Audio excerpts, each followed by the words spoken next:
ఆ తర్వాత గాని తన తడాకా చూపించదు. అత్తగారు ఎలాగూ తన చేతికి చిక్కిపోయింది. ఇంక మిగిలింది భర్త. కన్నీళ్లతో కరిగించి ఆ తర్వాత శిలలాగా మారిపోవచ్చును అనుకుంటున్న సుబ్బులికి తల్లి కొడుకు మాట్లాడుకోవటం అస్పష్టంగా వినిపించింది. తలుపు చాటున ఉండి వినాలనిపించింది సుబ్బులికి. ఇప్పుడే అంత అవసరం లేదులే అని తనకి తానే జవాబు చెప్పుకుంది. ఎప్పటిలా రాత్రిళ్ళు ఆలస్యంగా వస్తాడనే అత్తాకోడళ్ళు ఇటీవల 8 గంటలకే భోజనాలు ముగించుకొని ఎవరి పడకలని వాళ్ళు చేరుతున్నారు. అలవాటు ప్రకారంగా వినాయకం గదిలోకి వచ్చి మూలనున్న చాప కోసం వెతుక్కోసాగాడు. ఆ చాప ఉండవలసిన స్థానంలో లేదు, అటక మీద కనిపించింది. సుబ్బులే పెట్టి ఉంటుంది అనుకుంటూనే మంచంకి ఓ చివరగా పడుకొని ఉన్న భార్య వైపుకి చూశాడు. కళ్ళు మూసుకొని గాఢ నిద్ర నటించుతున్నదని వినాయకానికి తెలీదు. ఈ చివరగా మంచం పట్టి మీద నిలబడి అందుకోవచ్చుననుకొని నెమ్మదిగా మంచం ఎక్కి మునివేళ్ల మీద నిలబడి అటక మీద చాప కిందకి తోయటం, బ్యాలెన్స్ తప్పి తను వెనక్కి విరుచుకొని పడిపోవటం ఒక్కసారే జరిగిపోయాయి. ఆ పడటంలో సుబ్బులు మీద పడ్డాడు. అలా పడటానికే మంచాన్ని గట్టిగా ఊపింది. పడిన వినాయకాన్ని గట్టిగా వాటేసుకొని మరీ కదలనివ్వలేదు. నన్ను వదులు గుంజుకోసాగాడు వినాయకం. ఎంతకాలం నువ్వక్కడ నేనిక్కడ? తన నల్లటి కాటుక కళ్ళతో గుచ్చి చూస్తూ అడిగింది సుబ్బులు. వినాయకం జవాబు ఇవ్వలేదు. సుబ్బులు వైపుకి చూడకుండానే లేచేందుకు ప్రయత్నించాడు. అంటే నేను పనికిరానప్పుడు నన్నెందుకు చేసుకున్నారు?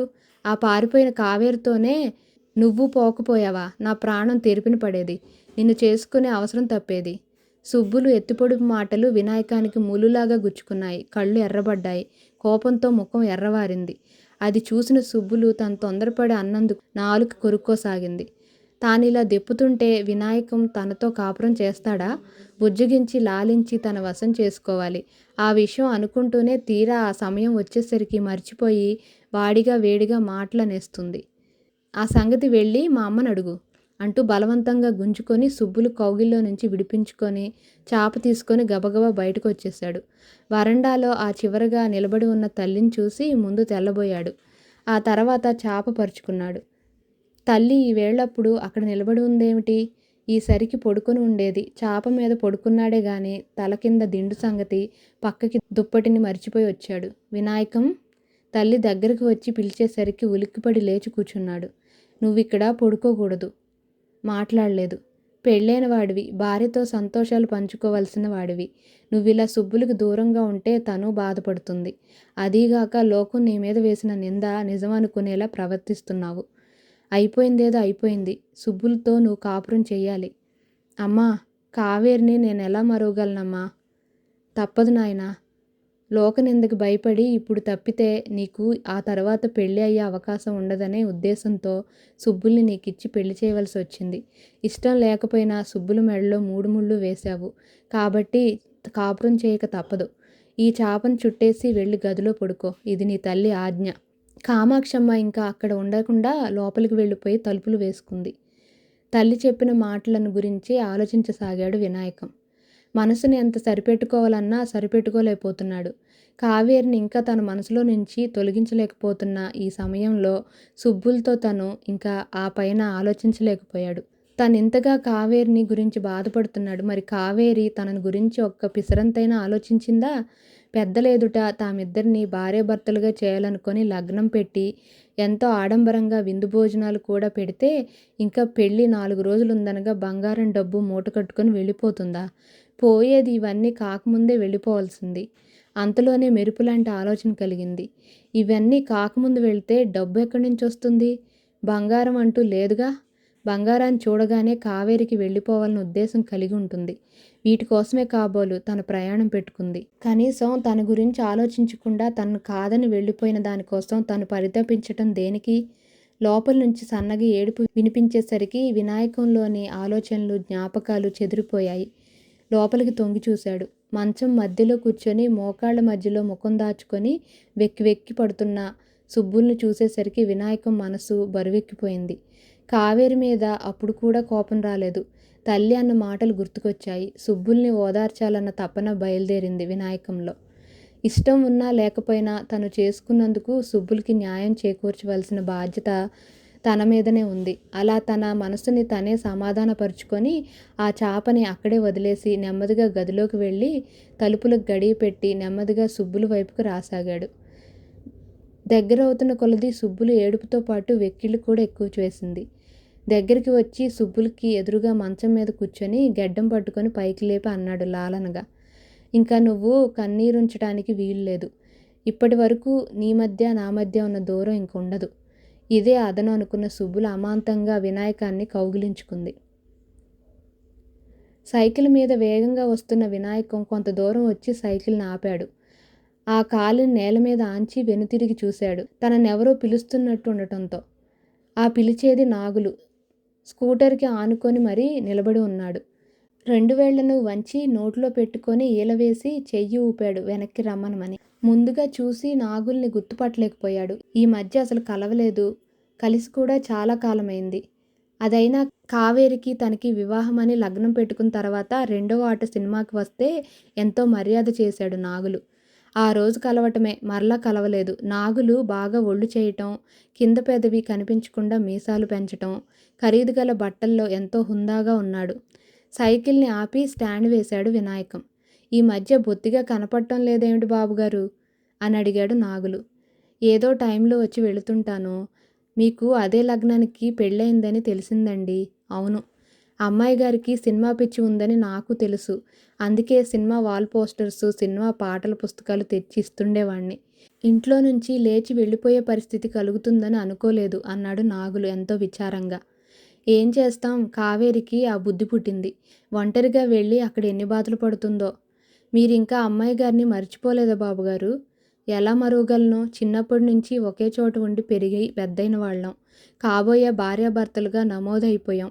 ఇంతలోనే ఇలా చేస్తుందని అనుకోలేదు. ఈ విషయం ఆలస్యంగా తెలిసింది నాకు. పరామర్శకు వస్తే మీరు మరింత బాధపడతారని రాలేకపోయాను. వినాయకం ఏం మాట్లాడలేకపోయాడు. కావేరితో తను గడిపిన రోజులు గుర్తు చేసుకోసాగాడు. మరేమీ అనుకోనంటే మీకొక విషయం చెప్పాలనిపించింది. అందుకే పిలిచాను. అన్యదా భావించవలదు. నేనేమీ అనుకోను, చెప్పు నాగులు. స్కూటర్ బ్యాగ్లో నుంచి ఓ ప్రముఖ సినీ వారపత్రికను, మరి కొన్ని వారపత్రికలు తీసి సీటు మీద ఉంచి ముందుగా సినీ వారపత్రిక పేజీలు తిప్పి ఓ పేజీ దగ్గర ఆగి మడతపెట్టి వినాయకం చేతికిచ్చాడు చూడమని. ఆ పేజీ నిండా రకరకాల దుస్తులతోనూ ఆధునికంగా ఉండి కెమెరాకు ఫోజులిస్తున్న కావేరిని, కావ్యశ్రీగా తొలిసారిగా నూతన నటిని తెరకు పరిచయం చేస్తున్న నిర్మాత వేలాయుధం అన్న పెద్ద పెద్ద అక్షరాలతో రాయబడి ఉన్నది. సినిమా షూటింగ్ వివరాలు, నటి కావ్యశ్రీని గురించిన పరిచయం వ్రాయబడి ఉంది.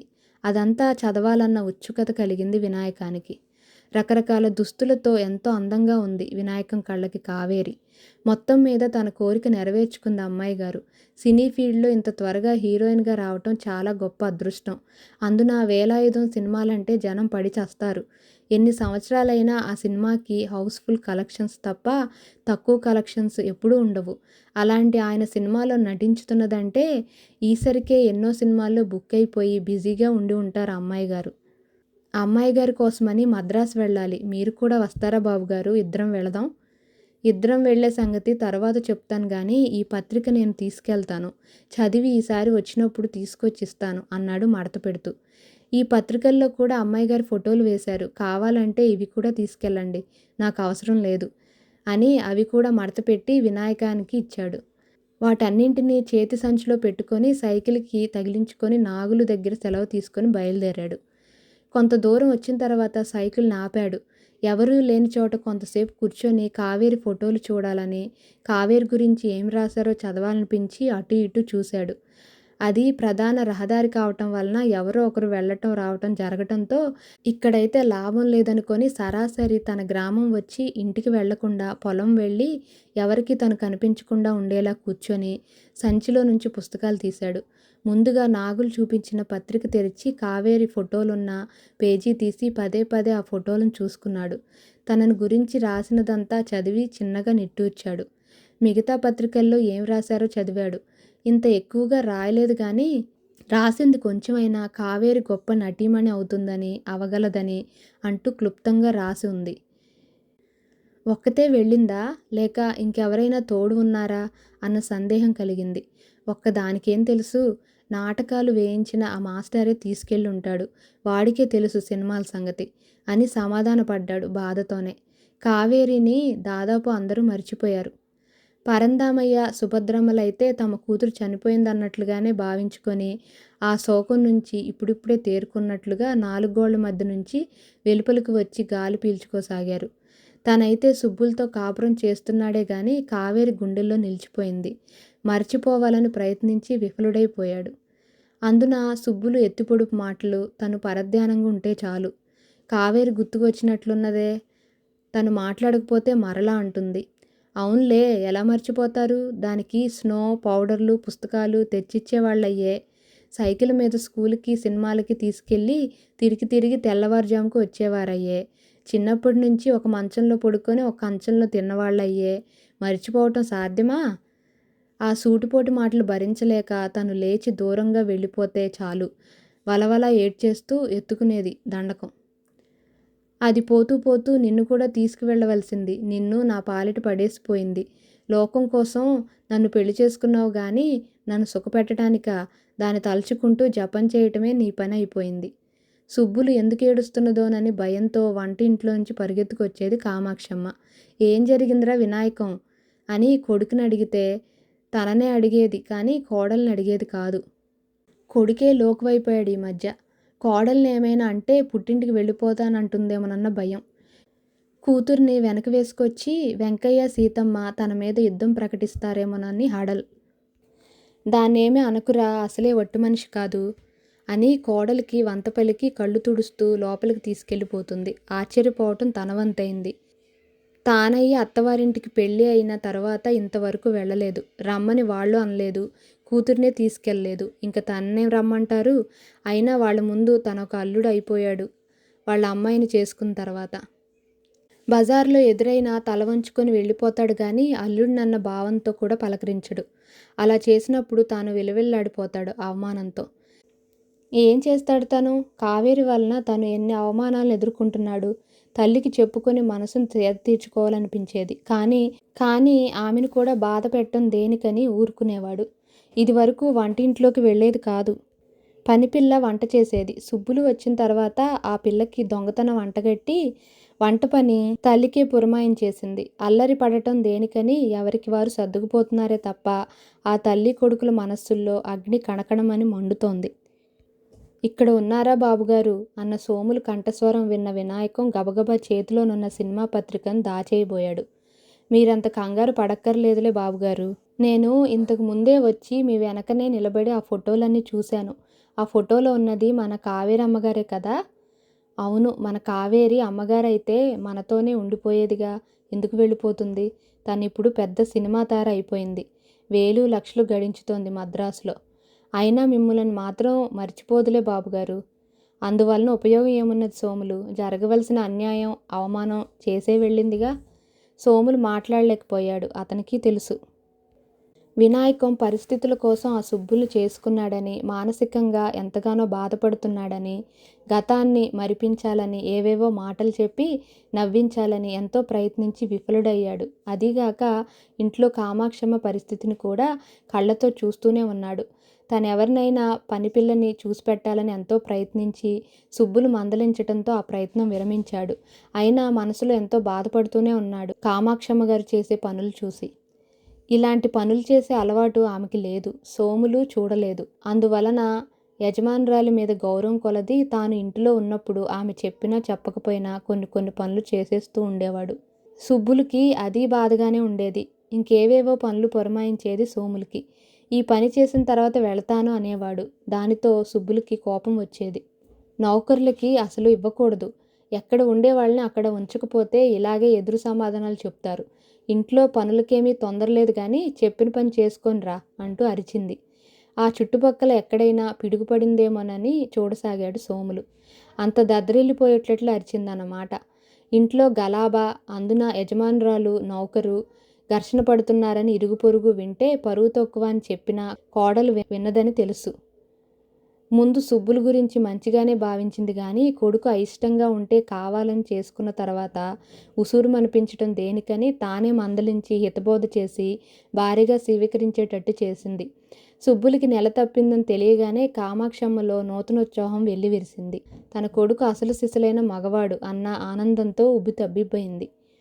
కావాలని ఇరుగు పొరుగుతో పనిగట్టుకుని పిలిచి మరీ చెప్పింది. అంతవరకు భర్తన్నా అత్తగారన్నా ఎంతో ప్రేమతోనూ వినయ విధేయతలతోనూ ఉండే సుబ్బుల్లో ఈ సంఘటనతో ఎంతో మార్పు వచ్చింది. ఇంకా తనదే మాట, తనదే రాజ్యం, ఇంక తనకి ఎదురు ఎవరు చెప్పేవాళ్ళు లేరు.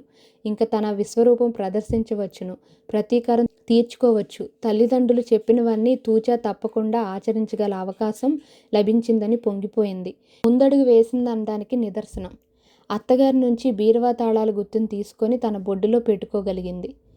ఆ తర్వాత ఇంట్లో పనివాళ్ళని మానిపించేసింది. ఖర్చు ఎక్కువ అని ఎప్పటినుంచో ఉన్న నౌకర్లను మినహా మిగతా వారందరినీ ముగ్గురిని తీసిపడేసింది. ముఖ్యమైన గేదెలను, ఆవైనా పాలు ఇచ్చే వాటిని మినహా మిగతా వాటన్నింటినీ అమ్మేయించింది. మేత దండగాని వ్యవసాయానికి పనికి వచ్చే ఎడ్ల జతలను మాత్రమే ఉంచి మిగతా వాటిని గొడ్ల సంతకి తోలేయించింది.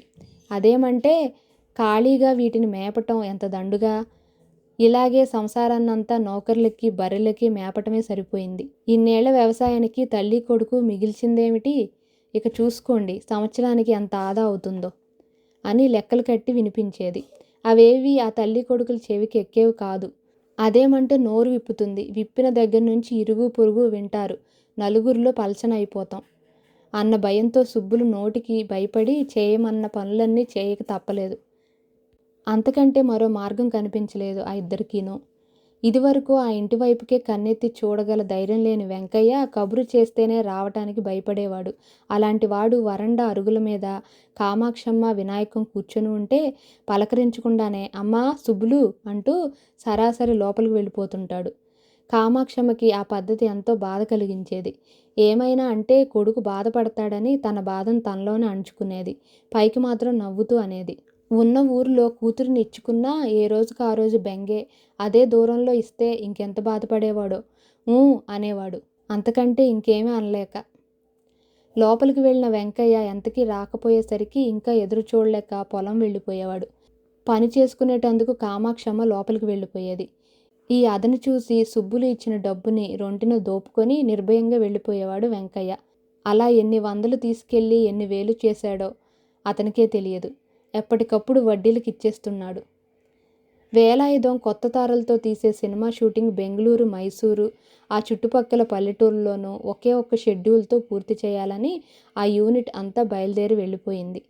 కావేరిని ఉపయోగించుకున్నందుకు ముందు ఆ చిత్రంలో హీరోయిన్ వేషం అని ప్రకటించటం, 2 రోజుల షూటింగ్లోనే హీరోయిన్గా పనికిరాదు అని తీర్మానించుకున్నారు. అసలు ఏ వేషమూ ఇవ్వకపోగా గొడవ చేస్తుందని చెప్పి కల్లబొల్లి కబుర్లు చెప్పి పని మనిషి వేషం వేయించాలనుకున్నారు. అదేమని కావేరి అడిగితే హీరోయిన్గా చివరకు తేలుతుంది ఆ పాత్ర. తన తల్లిదండ్రులను హతమార్చి తన యావదాస్తిని కొల్లగొట్టుకుంటున్న దొంగల ముఠాని అంతం చేయటానికి ఆ ఇంట పనిపిల్లగా చేరి వారి రహస్యాలన్నీ తెలుసుకొని చివరికి విజృంభించి తనెవరో చెప్తుంది. అంతవరకు హీరోయిన్గా చలామణి అయ్యే దొంగల ముఠా నాయకురాలు అసలు హీరోయిన్ చేతిలో చనిపోతుంది. అంతేనా? అంది కావేరి. ఏమిటి అంత తేలిగ్గా కొట్టి పారేశావు? హీరోకి హీరోయిన్కి 2 డ్రీమ్ సాంగ్స్ ఉంటాయి. హీరో ఎవరు? ఆతృతగా అడిగింది. పెద్ద నటులని బుక్ చేసి లక్షలకు లక్షలు ఇవ్వలేము. అందరినీ కొత్త వాళ్ళనే తీసుకున్నాం కాబట్టి హీరోని కూడా కొత్త అతనే తీసుకోవాలని అనుకుంటున్నాను. నీ ఇమేజ్ దెబ్బతినకుండా గొప్ప హీరోయిన్గా తీర్చిదిద్దగలను అన్నట్టు నేను బయలుదేరుతుంటే ఫోన్ చేశాడు చిట్టియాయర్. ఏమని? తను కోబ్రాలతోనూ మొసళ్ళతోనూ బ్రహ్మాండమైన సినిమా తీయబోతున్నాడట. హీరోయిన్గా నిన్ను బుక్ చేయాలనుకుంటున్నాడు. మీరేమన్నారు? తొందరగా అడిగింది. బెట్టు చేయకపోతే నీ విలువ ఏమున్నది? నీ రేటు 5 లక్షలు చేయాలంటే ఈ పాటి అడ్డంకి పెట్టాల్సిందే. అదే లేకపోతే ఇక్కడ చవకైపోతావు. చెట్టియార్ సంస్థలో నీకు హీరోయిన్ ఛాన్స్ తగిలేలా చూడటం నా వంతు. ఆ పదవిలో నువ్వు సమర్థవంతంగా నిలబడగలగటం నీ వంతు అన్నాడు ఎంతో లాలనగా దగ్గరికి తీసుకుంటూ. కావేరికి తెలుసు చెట్టియార్ సంస్థలో తనకి హీరోయిన్ ఛాన్స్ తగిలితే తాను మరోసారి హిమాలయాలను అధిరోహించినంత గొప్ప కాగలదు. ఆయన ఇప్పటికీ తీసిన 8 సినిమాలు పాములతోనూ, కొండ చిలువలతోనే. అవన్నీ విపరీతంగా సంపాదించి పెట్టాయి. కొన్ని గొప్ప గొప్ప ఇండస్ట్రీస్‌లు ఉన్నాయి. ప్రివ్యూ థియేటర్స్, రికార్డింగ్ థియేటర్స్ ఉన్నాయని ఇంతకు ముందే ఆ సంస్థలో పనిచేసి వచ్చిన కెమెరామాన్ రహంతుల్లా చెప్పగా విన్నది. ఎక్కువ ఇస్తానంటే వేలాయుధం సంస్థలో చీఫ్ కెమెరామాన్‌గా ఉన్నాడు. తనని చూసి అదే పనిగా నవ్వుతాడు. ఎవరైనా ఉంటే ఓరచూపులు చూస్తాడు. ఎవరూ లేకపోతే తనతో మాట్లాడాలని చూస్తాడు. వేలాయుధం తనను అంటిపెట్టుకొని ఉండటంతో అతని ఆరాటం ఏమిటో అర్థమైనా మౌనం వహించవలసి వచ్చింది. వేలాయుధం తనను విడిచి షూటింగ్ స్పాట్లో నుంచి అవతలికి పని ఉండి వెళితే చాలు, మార్వలెస్, బ్యూటీ క్వీన్, ఏ యాంగిల్లోనైనా అప్సరసను మించిన సోయగం, అభయసౌష్ఠవం అని కావేరికి వినపడేటట్లుగా అనేవాడు. తన అందం ఆ కెమెరామాన్ని ఎంతగానో ఆకట్టుకున్నదని మురిసిపోయేది కావేరి. అతనితో మాట్లాడాలన్న ఉబలాటం రోజురోజుకి ఎక్కువవసాగింది. రహీంతుల్లా 6 అడుగుల బారు, సరిపడా లావు, గట్టిపడిన శరీరం, ఎర్రని శరీర ఛాయకి ఎంతో అందం ఇచ్చినట్లుండే చిరుగడ్డం. షేవింగ్ చేసుకోడన్న దానికి పెరిగిన గడ్డమే నిదర్శనం. అతని కళ్ళల్లోని ఆరాధనా భావానికి పరవశురాలైపోయింది. నల్లగా తుమ్మమొద్దులో ఉన్న వేలాయుధం అంటే ప్రాణంగా ఉన్నా ఎవరికీ తనను హీరోయిన్గా పరిచయం చేయడు. ఇంకేం సినిమాల్లోనూ నటింపచేయడు. కానీ అందరూ అడుగుతున్నారని మాత్రం చెప్తాడు. నీ రేటు 5 లక్షలకి పెంచానంటాడు. అంతవరకే. సంవత్సరం అయింది. ఇప్పటికీ ఈ సినిమా షూటింగ్ మొదలైంది. ఆ రోజు ప్రారంభోత్సవం అప్పుడు మాత్రం విలేకరులను ఫోటోలు తీసుకోమని చెప్పటం, హీరోయిన్గా కావ్యశ్రీ అనే అందమైన అమ్మాయిని పరిచయం చేస్తున్నట్టుగా చెప్పటం, వారందరూ ఆ మరుసటి వారం పత్రికల్లో ప్రచురించటం జరిగింది. ఇంకా ఆ తర్వాత ఎవరినీ ఫోటోలు తీయనీయడు, ఏమీ రాయనీయడు. ఎవరైనా రాస్తే వాళ్ళని తన ఆఫీస్కి పిలిపించి ముఖం వాచేలా చివాట్లు పెట్టి పంపించడం. పెద్ద నిర్మాత అని వేలాయుధానికి భయపడి ఇంకా రాయటం మానుకోవటం జరిగింది. అప్పటి వరకు తన ఫోటో, తనని గురించిన వార్తలు ఏదో ఒక పత్రికలో వచ్చేవి.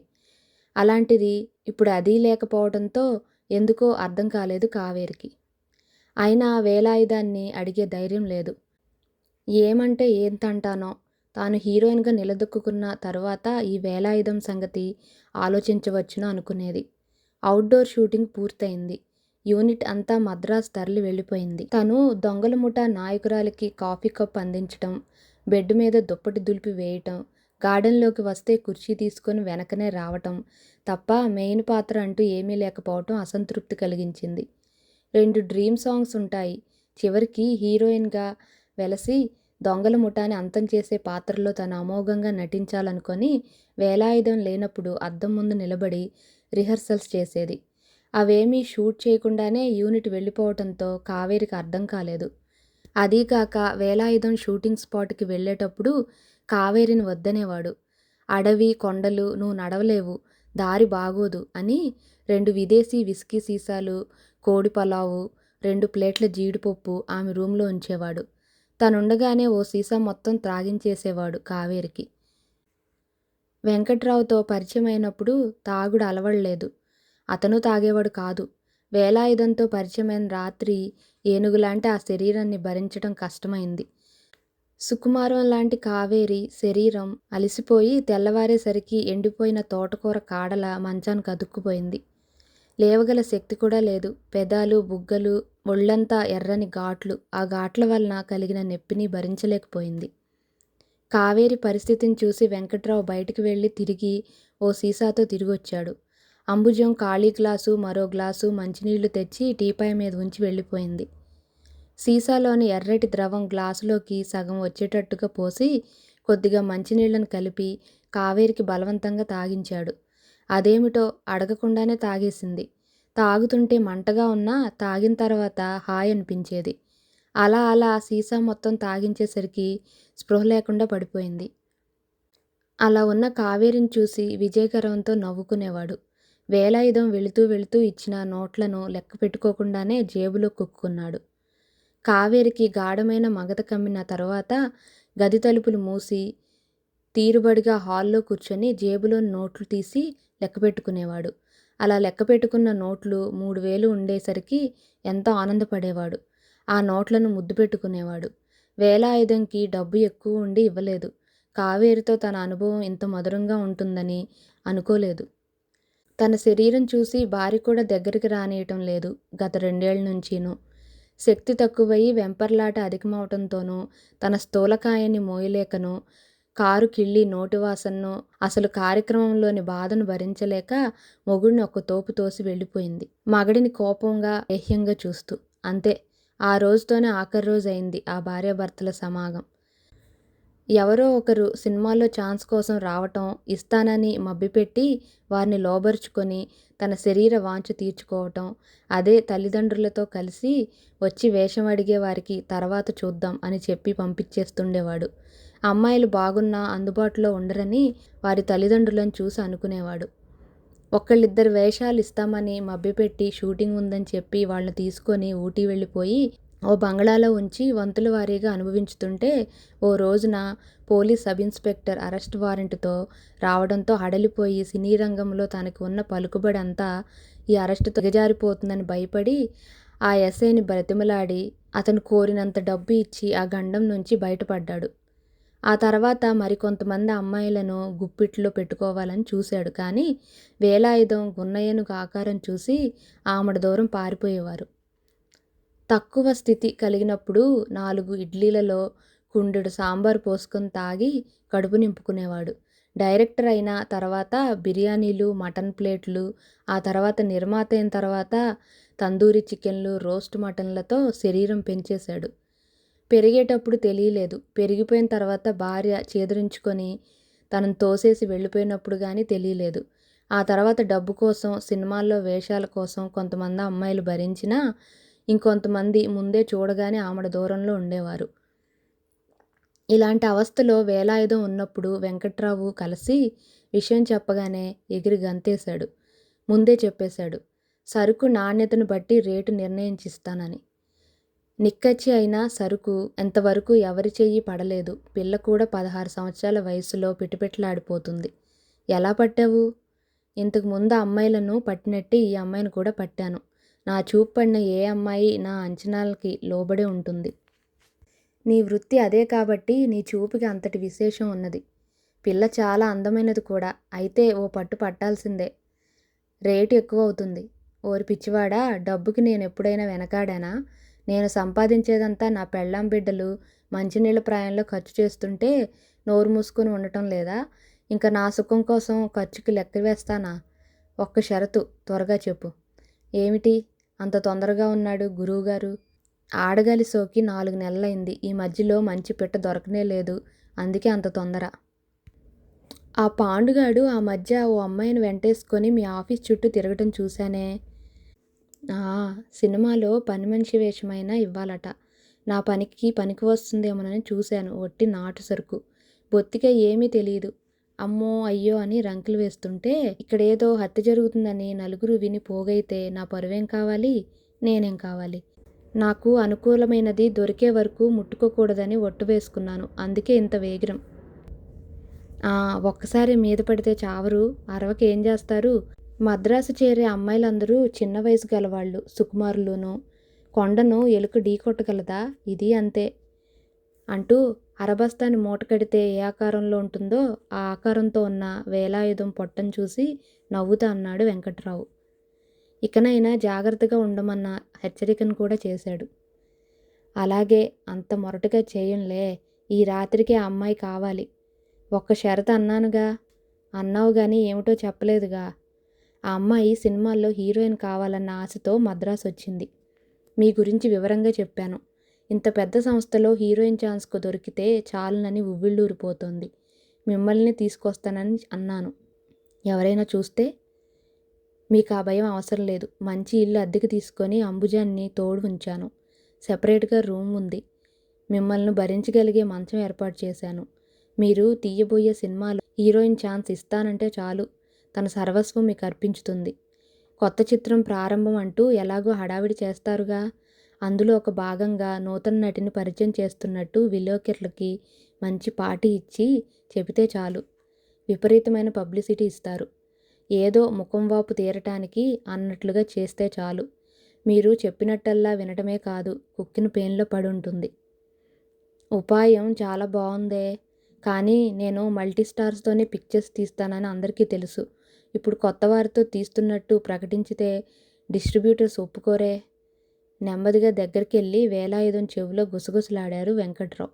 అతను చెప్పింది నచ్చటమే కాక సమంజసంగానూ తోచింది. ఈ సందర్భంలో శాంతిశ్రీగా పరిచయం చేసిన నూతన నటిని కూడా ఇలాగే అన్న సంగతి గుర్తుకు వచ్చింది వేలాయుధానికి. శ్రీకాకుళం జిల్లా నుంచి వచ్చిన అప్పలమ్మని శాంతిశ్రీగా పరిచయం చేసింది ఈ వెంకట్రావు ద్వారా తనే. ఇప్పుడు అదే మార్గం ఆలోచించితే సరి. ఒకే దెబ్బకి 2 పిట్టలు అన్న సామెతగా తన ముఖం వాపు అంతా ఈ కావేరితో తీర్చుకోవాలనిపించింది. తన యుక్తులన్నీ ఉపయోగించి నచ్చచెప్పి కావేరిని లొంగదీసుకున్నాడు వేలాయుధం. చాలా నెలల తర్వాత సంపూర్ణమైన ఆనందం పొందగలిగానన్న ఆనందం కలిగింది.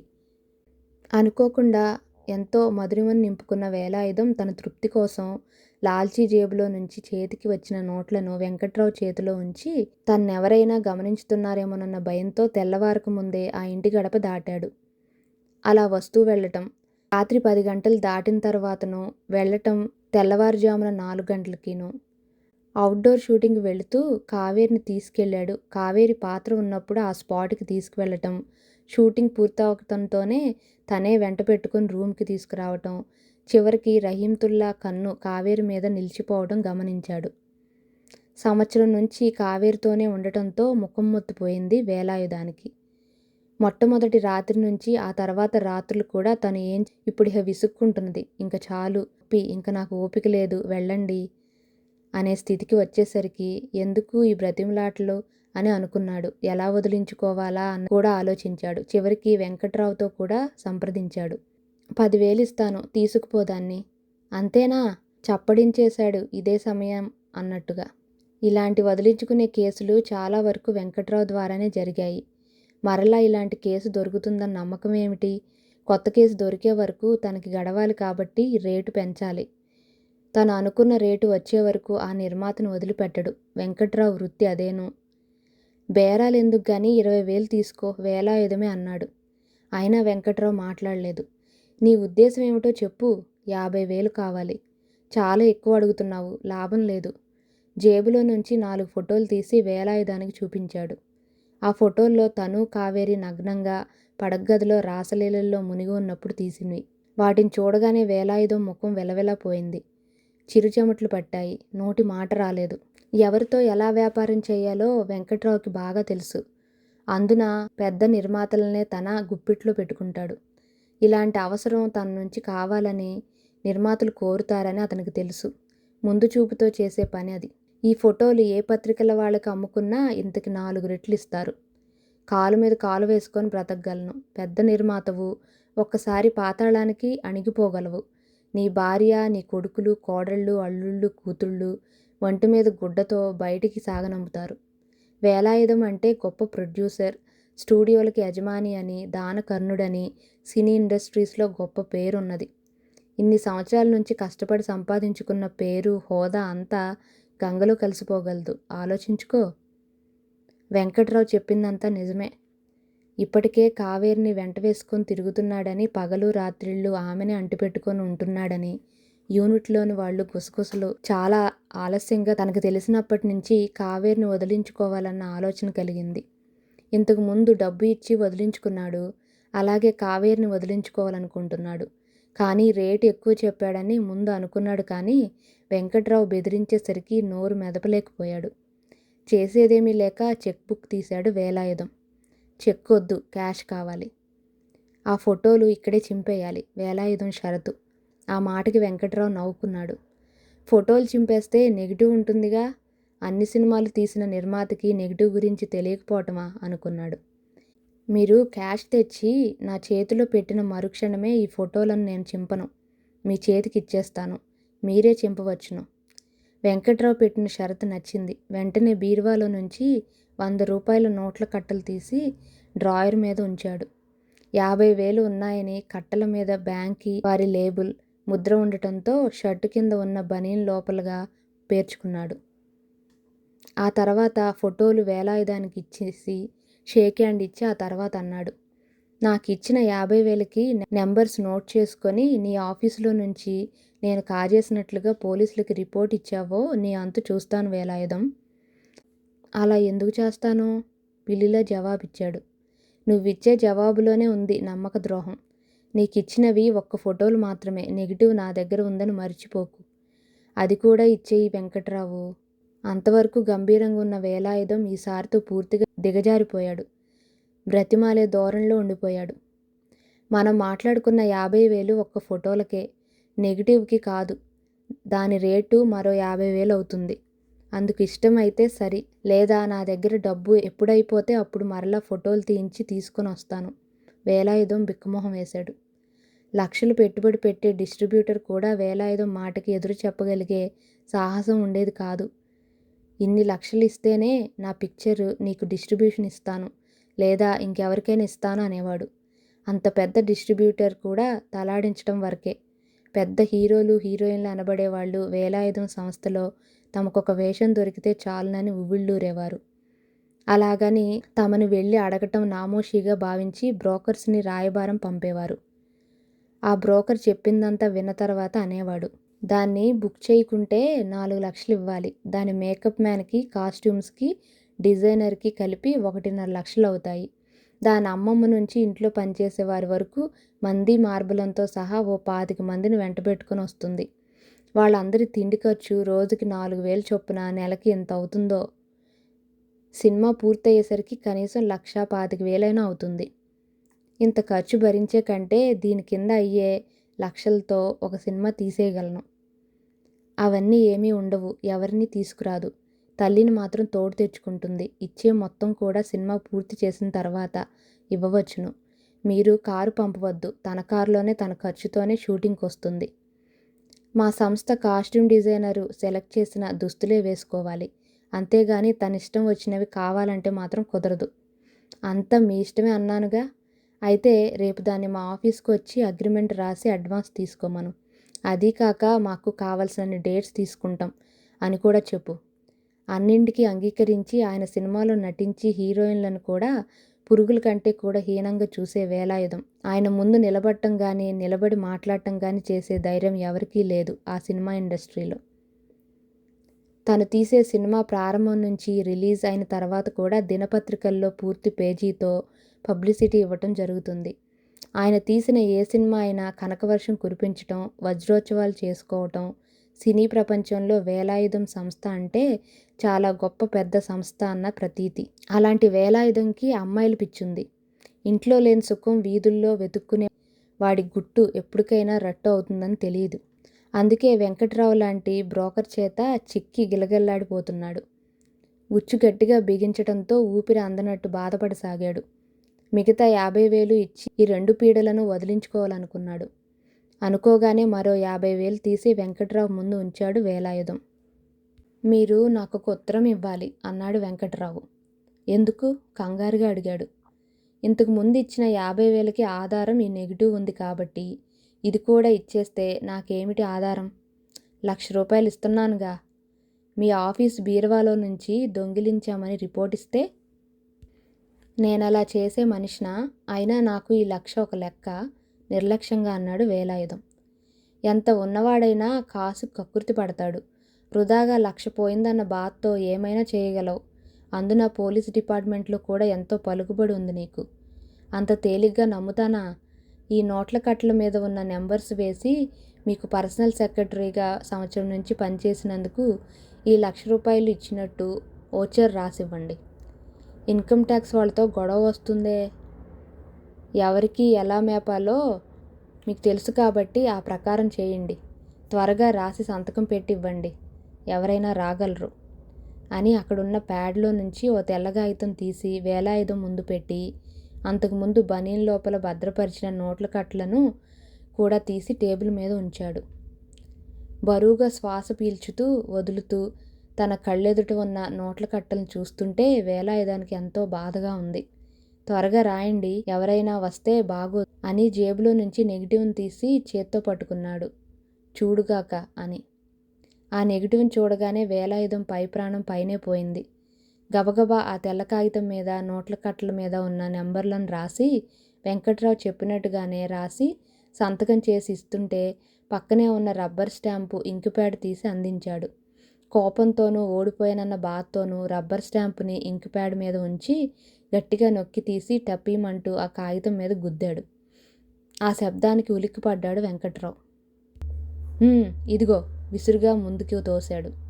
నోట్ల కట్టలను బనీన్ లోపలికి పెట్టుకొని రాసి ఇచ్చిన కాగితాన్ని మడతపెట్టి జాగ్రత్తగా ఆ నోట్లతో పాటు లోపల పెట్టుకొని నెగిటివ్ని వేలాయుధం ముందు పెట్టి లేచి బయటకు వచ్చేశాడు. వెంకట్రావు ఇలా బయటకు వచ్చాడో లేదో అలా ఆ ఫోటోలను చింపేసి నెగిటివ్ని కాగితాల్లో చుట్టి అగ్గిపుల్ల గీసి అంటించిన తర్వాత కానీ మనశ్శాంతి కలగలేదు వేలాయుధానికి. 4 రకాల ఫోటోలకి 4 నెగిటివ్లు ఉంటాయని, తనకిచ్చింది ఒక్క నెగిటివే అన్న ఆలోచన రాలేదు. తను ఆలస్యం చేస్తే ఈ ఫోటోలను నెగిటివ్లను ఇంకెవరికైనా చూపించుతాడేమో అన్న భయంతో చేసిన పని. వ్యాపారంలో విశేషమైన అనుభవం గడించిన వేలాయుధం వెంకట్రావు లాంటి సామాన్య బ్రోకర్ వల్ల ఇరుక్కుపోయానన్న సంగతి తెలియలేదు. కావేరికి సీసాలకి సీసాలు ఖాళీ చేయటం, తినడం, పడుకోవటం తప్ప వేరే పనేమీ లేకుండా పోయింది. యూనిట్ అంతా మద్రాసు వచ్చేసిన 4వ రోజుకి కానీ వేలాయుధం కావేరితో మద్రాసు వచ్చాడు.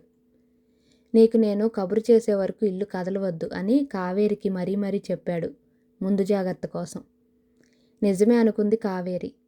డ్రీమ్ సాంగ్స్లో పాల్గొనటానికి పిలుపు వస్తుందని ఏ రోజుకు ఆ రోజు ఎదురు చూసేది. అలా ఎదురు చూడటం నిష్ప్రయోజనం అని కావేరికి తెలియలేదు. వెంకట్రావు కూడా ఈ మధ్య అసలు రావటం లేదు. కారణం ఏమిటో అంబుజాన్ని అడిగినా తెలియదనే చెప్పింది. తను వచ్చి వారం రోజులైంది. ఇంతకుముందు అతన్ని చూసి 15 రోజులైంది. ఏదైనా పని తగిలి ఉంటుంది. తనతో చెప్పి వెళ్ళటానికి తను లేదుగా. తన దగ్గర అట్టే డబ్బు లేదు. వేలాయుధం ఇచ్చినది తను అతను మత్తులో ఉన్నప్పుడు జేబులో నుంచి కాజేసిన 100లు విస్కీ సీసాలకి, బిర్యానీ ప్యాకెట్లకి సరిపోయాయి. ఆ చిల్లర ఈ చిల్లర పోగేసి లెక్క వేస్తే 50 రూపాయలు మాత్రమే అయ్యాయి. ఇవి ఒక్క పూటకు కూడా చాలవు అనుకుంది. ఎక్కడో ట్రంకు పెట్టి అడుగున తనను పరిచయం చేస్తూ వ్రాసిన సినీ వారపత్రికల మధ్య పాత గుడ్డల్లో చుట్టి ఉంచిన పెద్ద గొలుసు గుర్తుకొచ్చింది. అది అమ్మేస్తే చాలా డబ్బు వస్తుంది. అసలు వెంకట్రావు ఏమైనట్టు? తను వస్తే నీకింత డబ్బు ఎక్కడి నుంచి వచ్చిందని అడిగితే తను ఏమని సమాధానం చెప్తుంది? ఈ రోజో రేపులోనో అతడు వస్తాడేమో చూద్దాం అనుకుంది. అసలు ఆ గొలుసు ఉన్నదో లేదోనని మంచం కిందకి తోసేసిన ట్రంకు పెట్టెను యువతలకి లాగి తాళం తీసి పెట్టె మూత తెరిచి అడుగున దాచిన మూటను తడిమి చూసుకుంది. విప్పు చూసుకోవాలని విప్పబోయేంతలో అంబుజం అడుగుల చప్పుడు వినిపించేసరికి ఆ ప్రయత్నం విరమించి చప్పుడు లేకుండా మూత వేసి తాళం వేసేసి మంచం కింద నుంచి యువతలకి వచ్చింది. అంబుజం లోపలికి రాలేదు. కానీ కావేరి ఏం చేస్తున్నదోనని తొంగి చూసి కనిపించకపోయేసరికి బాత్రూమ్కి వెళ్ళిందేమో అని అనుకొని వెళ్ళి ముందు గదిలో కూర్చుంది. ఇంకా ఆ రాత్రికి సీసాలో 4వ వంతున విస్కీ తాగి పడుకున్నది కానీ ఎప్పట్లా మగత రావాలంటే ఫుల్ బాటిల్ కొట్టకపోతే లాభం లేదనుకుంది. కానీ దగ్గర ఉన్న 50 రూపాయలు ఖర్చు పెట్టేస్తే రేపటికి అవసరపడతాయేమేమో. అదే నిద్ర వస్తుందిలే కళ్ళు మూసుకుంటే. కాకపోతే కొంత యాతన పడవలసి వస్తుంది అంతేగా. అలాగే పడదాం అని మంచం మీద పడి దొర్లనారంభించింది కావేరి. కావేరి ఒంటరిగా ఎంతసేపని ఇంట్లో కూర్చోగలదు?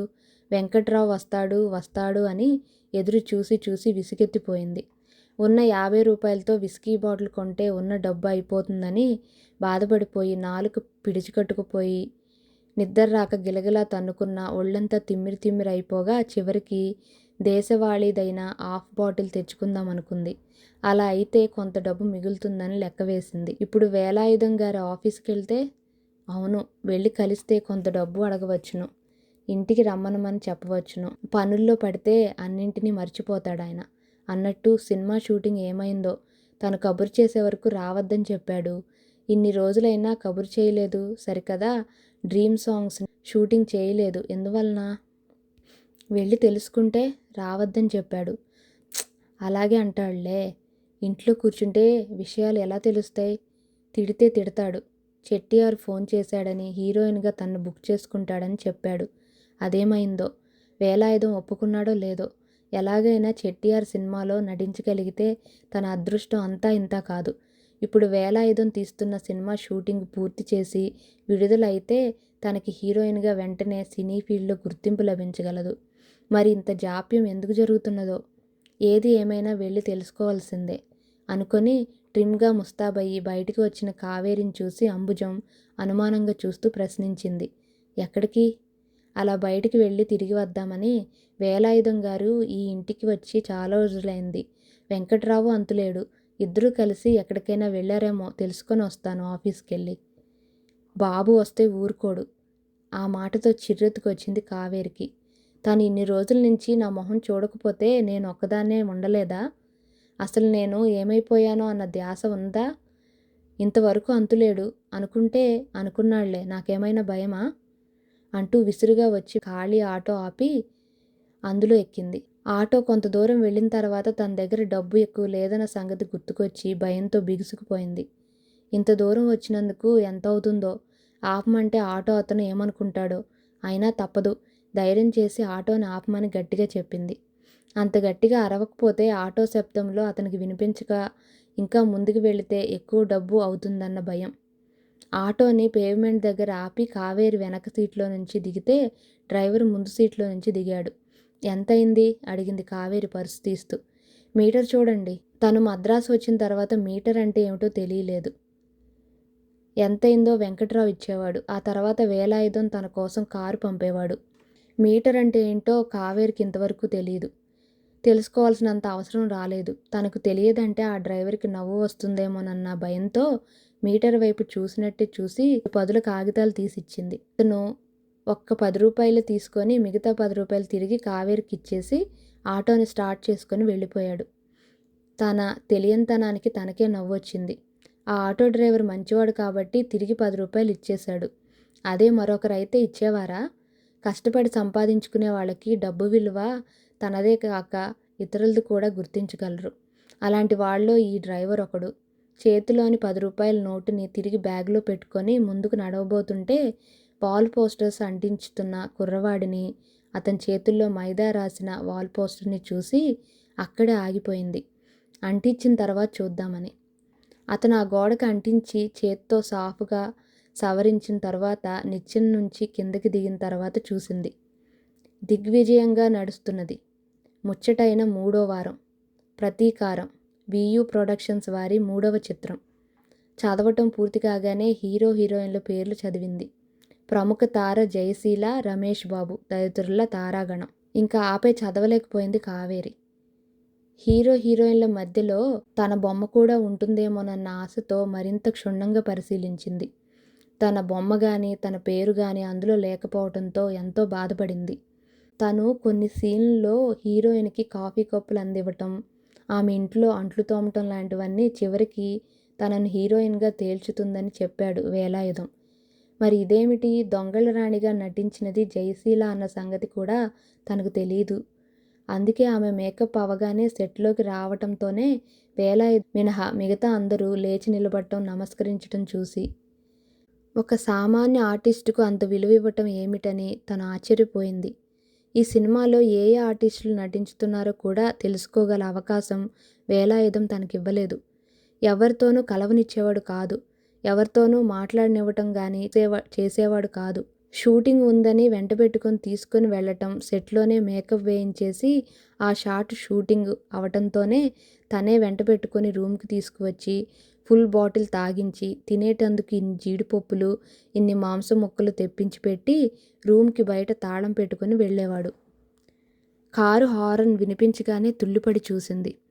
తను వాల్ పోస్టర్ని చూస్తూ రోడ్డుకి అడ్డంగా నిలబడి ఉండటం, కారు ఆగిపోవటం చూసి పక్కకి తప్పుకుంది. కారు ముందుకు వెళ్ళిపోయింది. ఆ సినిమా చూస్తే? అవును, చూడాలి. ఆ సినిమాలో తన పాత్ర ఎంతవరకు ఉన్నదో. ఏ థియేటర్లో ఆ సినిమా ఆడుతున్నది? మరలా రోడ్డు మీదకి వెళ్ళి చూసింది. ఆ థియేటర్ తను ఎప్పుడూ వెళ్ళలేదు. ఎక్కడున్నదో తెలీదు. ఆటోలో వెళితే బోలెడు డబ్బులు అయిపోతాయి. రిక్షాలో వెళితే సరి. తక్కువలో తను థియేటర్ దగ్గరకు చేరుకోవచ్చునని ఖాళీ రిక్షా దగ్గరకు వెళ్ళి థియేటర్ పేరు చెప్పేసరికి 4 రూపాయలని రిక్షావాలా అనగానే బేరం అడగకుండానే రిక్షా ఎక్కింది కావేరి. రిక్షా థియేటర్ ముందు ఆగగానే దిగి అతనికి 4 రూపాయలు ఇచ్చి లోపలికి వెళ్ళి క్యూలో నిలబడింది. టికెట్ కోసం ఇంకా టైం అవ్వకపోవడంతో బుకింగ్ తలుపులు తెరవలేదు. నిమిషాలు గడిచే కొద్దీ జనంతో ఆవరణ అంతా నిండిపోయింది. కార్లు, స్కూటర్లకు అంతులేదు. రంగురంగులతో హీరో హీరోయిన్ల నిలువెత్తు కటౌట్లు ఆ థియేటర్ ప్రాంగణంలో నిలబడి వాటికి పూలదండలు వేసి లైటింగ్ ఏర్పాటు చేయటంతో చూసే వాళ్ళకి కళ్ళు మిరుమిట్లు గొలుపుతున్నవి. ఆ కటౌట్లను రెప్ప వాల్చకుండా చూసింది. మరొక చోట వాల్ పోస్టర్ చాలా పెద్దది అంటించబడి ఉంది. అందులో హీరో హీరోయిన్లను పైవరుస పెద్ద పెద్ద బొమ్మల్లో ఉంచి మిగతా ఆర్టిస్టులను దిగువగా తలకాయలు మాత్రమే కనిపించేటట్లు వేశారు. అందులోనైనా తన బొమ్మ ఉంటుందేమోనని ఆశతో కళ్ళు ఇంతింత చేసుకొని పరిశీలనగా చూసింది. ఎక్కడో చివరగా తలకాయ మాత్రమే కనిపించేటట్లు, అదైనా అంత స్పష్టంగా లేదు. తీక్షణంగా చూస్తే తప్ప కనిపించదు. ప్రింటింగ్ కూడా సరిగా లేకపోవడంతో మసకగా ఉంది ఆ బొమ్మ. ఉసూరుమంది కావేరి. తిరిగి కావేరి హీరో హీరోయిన్ల నిలువెత్తు కటౌట్ల వైపు చూసింది. ఆ హీరోయిన్ కటౌట్లో తనను తానుగా ఊహించుకుంది. ఆంధ్రదేశంలోని జనం అంతా తనకి నీరాజనాలు సమర్పించుకున్నంత అనుభూతి కలిగింది. తన్మయత్వంతో ఆ కటౌట్లానే చూస్తూ ఉండిపోయింది. జరగవమ్మా జరుగు. వెనక నుంచి ఒక్క తోపు తోసేసరికి అప్పటికే టిక్కెట్లు తీసుకునేటందుకు బుకింగ్ దగ్గర నిలబడి ఉన్న ఆమె మీద పడిపోయి, ఆమె కళ్ళెర్ర చేసేసరికి తనను తాను తమాయించుకొని వెనక నుంచి తోసేస్తున్నారండి అంది. తొయ్యక ఏం చేస్తారు? నువ్వు ఆ సినిమా వాల్ పోస్టర్స్ని చూస్తూ ఉంటే వెనక వాళ్ళు టికెట్లు తీసుకోవద్దా? విసుక్కుంటేనే టికెట్ తీసుకొని వెళ్ళిపోయింది. కావేరికి భయం కలిగింది. గబగబా టికెట్ తీసుకొని వచ్చి బాల్కనీకి వెళ్ళి మెట్ల మీదకి వచ్చి నిలబడింది ఓ పక్కగా. వెల్వెట్ క్లాత్ మీద రంగుల రంగుల ఫోటోలు అద్దంలో నుంచి అందంగా కనపడుతున్నాయి. అవి ఆ సినిమాలోవే. లోపలికి వెళ్ళబోయే ముందు ఆ ఫోటోలను చూసి కానీ వెళ్ళటం లేదు. జనం ఎప్పటికప్పుడు గుంపులుగా చేరటంతో కావేరి స్పష్టంగా కనిపించటం లేదు. ఇంతలో థియేటర్లో నుంచి బెల్ వినిపించేసరికి జనంలో చైతన్యం వచ్చినట్లుగా లోపలికి రాసాగారు.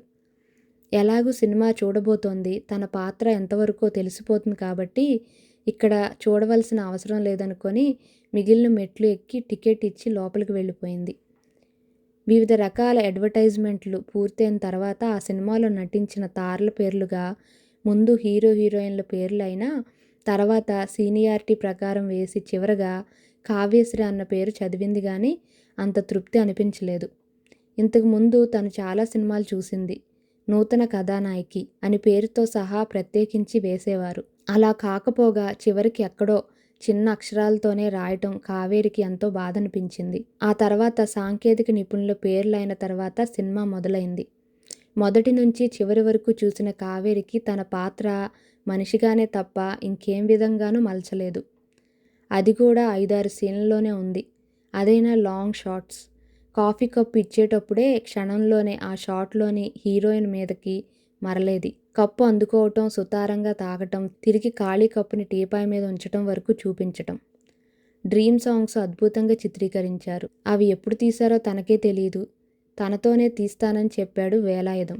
కొత్త తారిని పరిచయం చేస్తున్నానని, షూటింగ్ మొదలు అని ఎంతోమందికి తనను హీరోయిన్గా పరిచయం చేసిన వేలాయుధం తనను పావులా వాడుకొని తనను గొప్ప హీరోయిన్గా చేస్తాడని ఆశతోనే ఆ గున్న ఏనుగుని, ఆ వికార చేష్టలను, కారాకిళ్ళి కంపుని, ఆ మూర్ఖుడు పెట్టిన శారీరక హింసలనెన్నింటినో తను భరించింది.